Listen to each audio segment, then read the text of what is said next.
You've been told you need acres of land to feed your family. You've been told that growing your own food is a hobby for people with money to burn and weekends to waste. You've been told that a real garden takes a tractor, a barn, and half the back 40. And every bit of that is wrong. Because there are families living quietly in the green hills of Pennsylvania and Ohio who feed themselves all year long, every vegetable on the table, from the first spring lettuce to the last winter squash, on a piece of ground smaller than the parking lot at your grocery store, a quarter acre. That's it. And by the end of this, you're going to understand exactly how they do it, step by step, and you're going to realize you could do the very same thing in your own backyard. Stay with me, because the part that changed how I see gardening forever comes near the end, and it's the one nobody talks about. Now, if you grew up before everything came shrink-wrapped and trucked in from 1,000 miles away, some of what I'm about to tell you is going to feel like coming home. There was a time when nearly every household kept a garden, and not a little decorative one with 3 tomato plants and a marigold. A real one. A working one. The kind that filled a cellar with jars and crates and kept a family eating through the snow. We lost that knowledge in about 2 generations, and we didn't lose it because it stopped working. We lost it because somebody figured out there was no profit in a family that grows its own food. The grocery store doesn't want you to know how little ground it actually takes, but the Amish never forgot. While the rest of the country was paving over its gardens and learning to depend on the supermarket, these families just kept doing what their grandparents did, and their grandparents before them, quietly, patiently, for 300 years. They didn't have agricultural extension offices or fancy soil sensors or a phone full of gardening apps. What they had was hard-won practical wisdom, passed hand to hand at the kitchen table, and a way of working a small piece of land so intelligently that it produces more food than plots 10 times the size. I've spent a long time studying how they do it, and I'm telling you, once you see the logic of it, you can't unsee it. It's so simple and so smart that you'll wonder why on earth we ever started doing it any other way. So let me take you out there. Picture a morning in early spring. The ground is still cool, the air smells like turned earth and wood smoke from the cook stove, and out behind a plain white farmhouse there's a garden plot laid out in long, neat rectangles. Now here's the first thing you'd notice if you walked up to it, and it's the foundation of everything else. There is no bare ground. None. In your garden, in mine, in most every garden you've ever seen, half the space is wasted. There are wide, bare paths between the rows, big gaps between the plants, empty patches waiting for something to grow. In an Amish garden, every single square foot is working. Every inch is either growing food right now or about to be. That is the whole secret in a single sentence. Make every foot of soil earn its keep. They call it intensive planting, and it flips everything you think you know about gardening on its head. The old way, the way most folks still do it, is rows. Long single rows of plants with a wide walking path between each one. You walk down the path, you tend your row, and you accept that a huge share of your garden is just dirt you step on. Well, the Amish looked at that and asked a simple question. Why are we growing paths? Paths don't feed anybody. So instead of rows, they build beds, wide, raised, rich beds of soil, and the plants go in close together all across the whole bed, not in lonely single-file lines. The difference in yield is staggering. You can grow 3, 4, even 5 times the food in the same footprint, just by refusing to waste it on bare ground. But there's a catch, and this is where the cleverness comes in, because if you just pile your plants close together, you'd have no way to reach them. So watch how they solve it. Every bed is built to a very particular width, narrow enough that a grown person can reach all the way to the middle from either side. Usually that's somewhere around 3, maybe 4 feet across. And that one measurement, that one humble decision, is doing something profound that most gardeners never think about. It means you never, ever have to step on the growing soil, not once. You tend the whole bed from the paths on the edges, reaching in. Your feet never touch the dirt where the roots are living. And here's why that matters more than you'd think. Soil is alive. It's full of air pockets and tunnels and tiny channels where water moves and roots breathe and earthworms do their slow, honest work. Every time you walk on garden soil, you crush all of that. You pack it down hard, you squeeze the air out, you turn loose living earth into something closer to a brick. Roots can't push through compacted ground, water runs off instead of soaking in, and the whole underground world that feeds your plants gets smothered. The old farmers learned this the hard way long before anybody had a word for it, so they decided simply that there would be growing ground and there would be walking ground, and the two would never mix. The bed stays soft and fluffy and full of life year after year because nothing heavier than a watering can ever presses down on it. And once you've got soil like that, deep, loose, breathing soil, you can do the next thing, the thing that really makes a quarter acre feed a family, which is to pack those plants in tighter than you ever dreamed you could get away with. Now, when I say tight, I mean tighter than the seed packet tells you. Those little paper packets that come from the store will say, space your lettuce a foot apart, your carrots 3 inches, your cabbage 2 feet. The Amish read those numbers and quietly ignore most of them because those spacings were written for row gardening, for big machinery, for a world where every plant stands alone with bare dirt all around it. In a deep living bed you can crowd them. The rule they go by isn't a number on a packet, it's the leaves. They space each plant so that when it reaches its full size, its leaves will just barely touch its neighbor's leaves. No closer, no farther. Touching, but not crushing. And think about what that does. When every leaf in the bed touches the leaf beside it, the whole surface of the soil disappears under a solid blanket of green. No sunlight reaches the ground anymore. And here's the beautiful part. Weeds need light to sprout and grow. A weed seed lying in the dark under that canopy of touching leaves simply never gets its chance. The crop itself becomes the mulch. The crop itself shades out the competition. You walk past one of these beds in July and you'll hardly see a weed in it, not because somebody's been bent over pulling them all day, but because there's no room and no light for a weed to get started in the first place. The plants did the weeding by simply existing close together. That's the kind of clever that looks like laziness until you understand it, and then it looks like genius. But a living blanket of greens covering every inch of soil does something else too, something you'll feel on the hottest afternoon of the year. It keeps the ground underneath cool and damp. Bare dirt in the sun bakes hard and dries out by noon. Shaded dirt under a canopy of leaves holds its moisture like a sponge under a towel. So the close planting isn't just stealing space from weeds, it's stealing water loss from the sun. The bed waters itself longer between drinks. One simple decision, leaves touching leaves, and you've solved weeds and watering at the same time.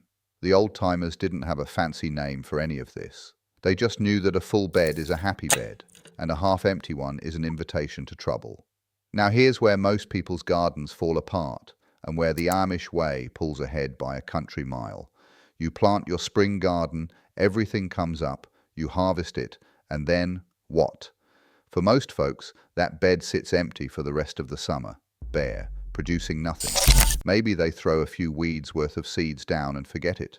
But to the Amish way of thinking, an empty bed in the middle of the growing season is almost a sin. It's like leaving a field horse standing idle in the barn while there's work in the daylight. So they never let it happen. The moment one crop comes out, another goes straight in. Same hour sometimes. You pull the spring radishes, you loosen the soil with a fork, you drop in a handful of compost, and before the sun sets, you've got bush beans seeded in that very same spot. The bed never rests. It never sits naked. It rolls from one harvest right into the next, all season long. That's a thing called succession planting, and it's the quiet heartbeat of the whole system. It's the difference between a garden that gives you one big pile of food in June and then quits, and a garden that hands you something fresh every single week from the first warm day until the ground freezes hard. And to make succession work, they think about their crops the way a clever cook thinks about a meal, fast things and slow things, planned together from the very beginning. See, some plants are sprinters. Radishes are up and ready to eat in 3 or 4 weeks. Leaf lettuce, baby greens, green onions, spinach, these are the quick ones, in and out before you've hardly turned around. And other plants are the slow, patient ones. Winter squash takes the whole summer. Cabbage takes months to form a tight head. Tomatoes brood and grow for weeks before they hand you a single red fruit. Now, an ordinary gardener plants the slow things and just waits, looking at all that empty space around the little seedlings, wishing it would hurry. But the Amish look at that empty space between the slow growers and they see opportunity. They tuck the fast growers right in among them. They'll set out their cabbage seedlings 2 feet apart, and in all that bare ground in between, while the cabbage is still small, they sow radishes and lettuce. The quick crops shoot up, get harvested, and are long gone from the bed before the cabbage ever grows big enough to need that room. You got 2 harvests off 1 piece of ground, and the second one didn't cost you a single extra square foot. The fast crop simply borrowed the space the slow crop wasn't using yet. It's like the whole garden is a boarding house that's never got an empty room. Somebody's always checking out, somebody's always checking in, and the landlord, that good rich soil, never goes a day without a paying guest.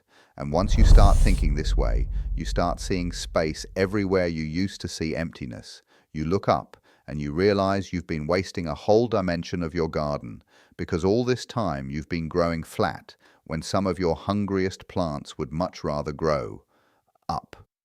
That's vertical growing, and it's one of the slickest tricks in the whole system. Think about what a cucumber vine does if you just let it loose on the ground. It sprawls, it crawls in every direction, eating up 10-12 square feet of precious bed, and half the fruit ends up lying in the dirt, yellowing on one side, rotting where the soil stays damp. Now stand that same vine up on a trellis, just a frame of saplings lashed together, or a length of woven string strung between 2 posts, and the whole thing changes. The cucumbers climb. They send out their little curling tendrils and grab hold and pull themselves toward the sun.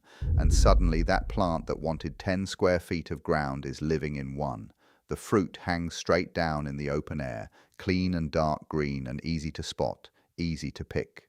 You hardly have to bend over. Beans do it, peas do it. Pole beans will run 6-8 feet up a string and hand you 3 times the harvest a bush bean gives, all from a strip of ground no wider than your shoe. Even small melons and certain squash will climb if you give them a little sling of cloth to cradle the heavy fruit.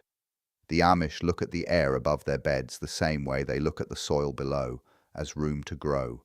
Most of us never think to use it. We act like the garden is a tabletop, when really it's a whole room with a ceiling we've been ignoring.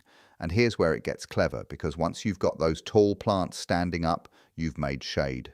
Cool, dappled afternoon shade, and there are crops that beg for exactly that. Lettuce hates the brutal midsummer sun. It turns bitter and bolts to seed the second it gets too hot. So you plant your lettuce right at the feet of your tomatoes in the cool shadow they throw. The tomato grows tall and drinks the high sun. The lettuce nestles below, sheltered and tender. 2 crops, 1 footprint, each one giving the other exactly what it needs. They call that companion planting, and it's everywhere in an Amish garden once you know to look for it. The oldest version of it, the one passed down for longer than anybody can remember, is the 3 sisters. Corn, beans, and squash, all grown together in the same little hill. The corn shoots up tall and straight and becomes a living pole. The beans climb right up the cornstalk. No trellis needed, the corn is the trellis. And as they grow, the beans pull nitrogen out of the air and feed it down into the soil where the hungry corn can drink it. And down below, the squash spreads its big, broad, prickly leaves across the ground, shading out every weed and holding the moisture in the soil so it doesn't bake away. 3 plants, 1 space, each one doing a job that helps the other 2. Corn feeds you, beans feed you and the soil. Squash protects the whole family and feeds you through the winter. There isn't a wasted inch or a wasted ounce of effort in it. But none of this, not the close spacing, not the succession, not the climbing vines, none of it works for more than a season unless you feed the ground that's doing all this hard labor, and this is the part too many folks skip. When you crowd plants in tight and never let the bed rest, you're asking an awful lot of that soil, so the Amish pour back everything they take out, and then some. Compost by the wheelbarrow load. Aged manure, dark and crumbly and worked in deep. They build that soil up like a savings account, because they know a thin, tired bed will quit on you by August, but a deep, rich living bed will keep handing you food right up to the killing frost. And they don't grow the same thing in the same spot year after year either. They rotate. The tomatoes that grew here last year go over there this year. The cabbage moves on. The beans take a different bed. Why? Because every crop pulls a different mix of nutrients out of the ground, and every crop has its own pests and its own diseases that lie waiting in the soil. Move the crop, and you starve out those pests and let the ground rebuild what got depleted. It's just sensible. It's the kind of thing your great-grandmother did without ever calling it anything fancy. Then they stretch the season at both ends. In the cold edges of spring and the first frosty nights of fall, they cover their beds, low frames with old glass on top, called cold frames, or just light cloth row covers draped over hoops. That little blanket of warmth buys them weeks, weeks of fresh greens before anybody else has a sprout, and weeks more after the neighbors have given up for the year. And everything they can't eat fresh, they grow in bulk to store. Potatoes by the bushel, onions braided and hung, winter squash lined up on a cool shelf, hard-skinned and patient, good for months, carrots left right in the ground under straw, sweetening in the cold. That quarter acre isn't just a summer garden. It's the family pantry, filling itself all year long. They favor the crops that give the most for the room they take. They tuck herbs and greens into every gap and edge. They save their own seed and raise their own transplants so it costs them almost nothing, and they water gently, right at the roots, where it counts. And because the whole family walks those beds every single day, no bug, no weed, no problem ever gets a head start. A small plot, tended close, truly can feed a family clear through the winter. The methods book in the description lays the whole plan out, bed by bed if you want it. So tell me, if you had a single quarter acre to feed your own family all year, which crop would you plant first and why that one? Drop it in the comments. I read every single one.